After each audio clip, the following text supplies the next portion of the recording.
dengan namanya yang maha kuasa. Untuk yang risau dan yang gelisah, ada obat untuk tenangkan jiwa. Bukanlah pasif menyerah tanpa daya, bukanlah diam tanpa ada karya. Tawakal sejati usahakan dulu, bekerja keras lalu serahkan padamu. Usaha adalah syariat, langkah nyata. Tawakal adalah hakikat, pasrah padanya. Bersatu padu dalam dada seorang hamba, meniti jalan menuju cintanya.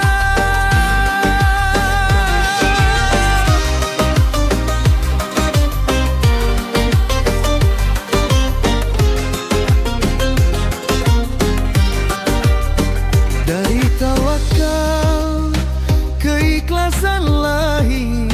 Dari keyakinan, makrifat pun datang.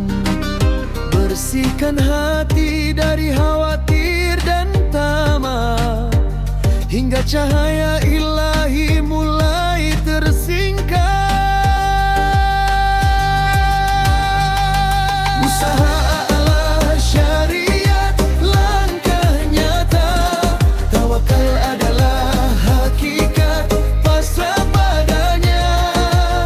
Bersatu padu dalam dada seorang hamba, meniti jalan menuju cintanya. Dalam mencari rezeki, usaha dan doa. Dalam menghadapi sakit, sabar dan terjaga.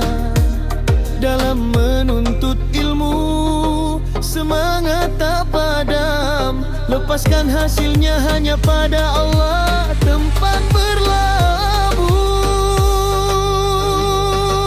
Bila makrifat telah menyinari kalbu, musibah nikmat terasa sama manisnya. Ridha pada ketetapan, cinta pada sang pencipta. Dunia di genggaman, bukan di dalam dada. Usaha adalah syariat, langkah nyata. Tawakal adalah hakikat, pasrah padanya. Bersatu padu dalam dada seorang hamba, meniti jalan menuju cintanya.